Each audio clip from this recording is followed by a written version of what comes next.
Assalamualaikum warahmatullahi wabarakatuh. Selamat malam. Hai semua, perkenalkan saya Siti Rafalia Duputiosa dengan NIM saya 751540125096.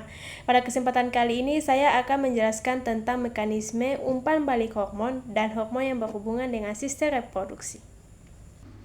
Sebelum kita masuk lebih jauh, penting untuk kita pahami bahwa sistem hormon dalam tubuh manusia bekerja dengan sangat teratur dan saling berhubungan.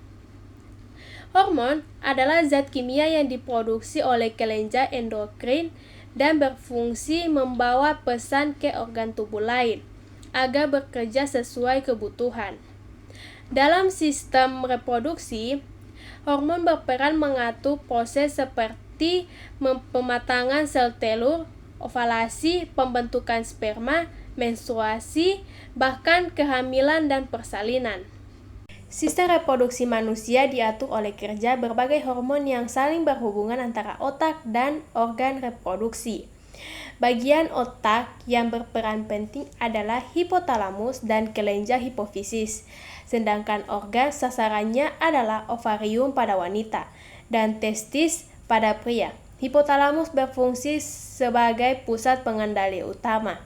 Ia menerima informasi dari tubuh tentang kadar hormon dan kemudian memberikan perintah ke kelenjar hipofisis untuk menyesuaikan produksi hormon yang dibutuhkan. Sementara itu, kelenjar hipofisis sering disebut sebagai master gland karena dari sinilah banyak hormon penting diproduksi dan dikirim ke berbagai organ tubuh. Pada sistem reproduksi, hipotalamus dan hipofisis berbentuk hubungan yang disebut poros hipotalamus hipofisis gonad.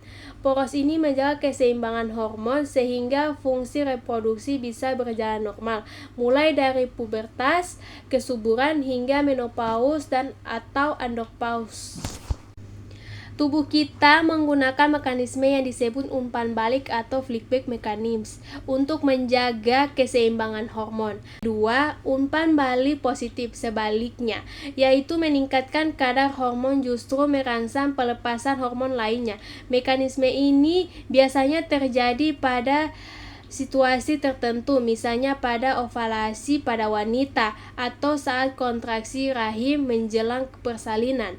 Sebagai contoh sederhana dari umpan balik negatif di kehidupan sehari-hari, bayangkan seperti termostat pada kulkas. Ketika suhu terlalu dingin, mesin berhenti bekerja, dan ketika suhu naik, mesin menyala lagi. Begitu pula tubuh kita.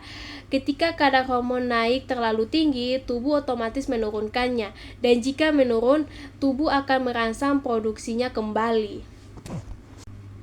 Pada pria, hipotalamus juga menghasilkan GnRH yang memicu hipofisis mengeluarkan FSH dan LA. LA menstimulasi sel Leydig di testis untuk menghasilkan hormon testosteron. FSH bersama testosteron membantu proses pembentukan sperma atau spermatogenesis. Ketika kadar testosteron terlalu tinggi, maka terjadi umpan balik negatif yang menurunkan pelepasan GnRH, FSH, dan LA agar kadarnya terlalu seimbang. Testosteron sering memiliki peranan yang sangat penting dalam tubuh pria, bukan hanya untuk pembentukan sperma, tetapi juga untuk pembentukan otot, pembentukan rambut, suara yang lebih berat, serta meningkatkan gairah seksual. Apabila kadar testosteron menurun, hipotalamus akan segera merespon dengan meningkatkan pelepasan GnRH untuk menstimulasi hipofisis agar menghasilkan lebih banyak LH. Dengan demikian, kadar testosteron kembali ke tingkat normal. Jadi, mekanisme umpan balik hormon sangat penting untuk menjaga keseimbangan dan fungsi sistem reproduksi.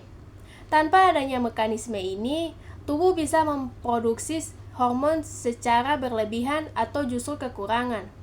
Kondisi seperti ini bisa menyebabkan berbagai gangguan, misalnya menstruasi tidak teratur, kesulitan ovalasi, bahkan masalah kesuburan pada pria maupun wanita.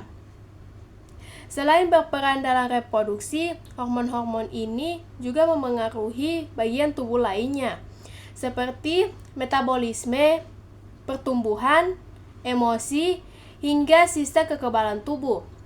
Artinya, keseimbangan hormon bukan hanya penting untuk memiliki keturunan, tetapi juga untuk menjaga kesehatan tubuh secara keseluruhan. Tubuh manusia adalah sistem yang sangat luar biasa. Melalui kerjasama antara hipotalamus, hipofisis, dan organ reproduksi, tubuh mampu menjaga setiap proses dengan sangat teratur. Kapan hormon harus dilepaskan, kapan harus dihentikan, dan bagaimana menyesuaikan diri terhadap setiap perubahan yang terjadi. Inilah bukti bahwa tubuh kita memiliki sistem pengendali alam yang sangat canggih. Oleh karena itu, kita perlu menjaga gaya hidup sehat seperti makan bergizi seimbang, cukup istirahat, mengelola stres, dan rutin berolahraga agar sistem hormon kita tetap berfungsi dengan baik. Sebab, stres berlebihan, pola tidur yang buruk, atau kekurangan nutrisi dapat mengganggu keseimbangan hormon yang berakibat pada gangguan reproduksi. Sekian penjelasan dari saya tentang mekanisme umpan balik hormon dan hormon yang berhubungan dengan sistem reproduksi. Sekian, terima kasih. Wassalamualaikum warahmatullahi wabarakatuh.